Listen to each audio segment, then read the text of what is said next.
Isang magandang hapon mga kaibigan at maya-may magagabi na rin po. Latest weather update po tayo June 30, 2024. Pero bago tayo magpatuloy pa, like and subscribe po muna and pahit ng notification bell. Napaka-importante po niyan para notify kayo sa lagay ng ating panahon. Maraming salamat po. Ngayong hapon po mga kaibigan ng linggo ay patuloy pa rin po tayo nakakaranas ng maulap na panahon. Sa ilang bahagi ng ating bansa naman ay nakakaranas ng pag-uulan. So pangunahan ko na kayo upon checking sa ating pinaka-live radar, wala pa po tayong nakikita nga sama ng panahon or bagyo sa loob at labas ng Philippine Area of Responsibility. Pero bakit po tayo nakakaranas ng pag-uulan mga kaibigan? Dahil pa rin po yan sa hypnosis pa natin, no? Etong easterlies pa rin po or yung mainit na hangin na nanggagaling sa karagatang Pasipiko ang siyang nakakaapekto po sa eastern section ng ating bansa.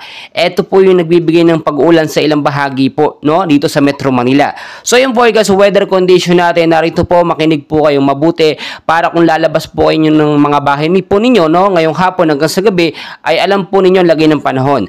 Sa area ng Davao Region, no, patuloy pa rin po yung mga karanas ng maulap na panahon with isolated light rains to heavy rainfall or mahinang pag-ulan hanggang sa posibleng lumakas pagdating po sa gabi. So dulot yun ng easterlies. Posibleng impact po nito pagbabaha sa mababang lugar at landslide naman po doon po sa mga landslide prone area or doon sa mga matataas po na lugar na malupa po, no. Mag-ingat po kayo diyan. Madalas diyan po nagkakaroon ng mga landslide po, no. So sa area po ng South Cotabato, Sultan Kudarat, Sarangani, Basilan, Sulu at Tawi-Tawi, patuloy pa rin po makakaranas yung mga lugar po na yan ng maulap na panahon at merong mahina hanggang sa paglakas pagdating sa gabi, no, na pag-uulan. Isolated light rains to heavy rainfall pagdating sa gabi.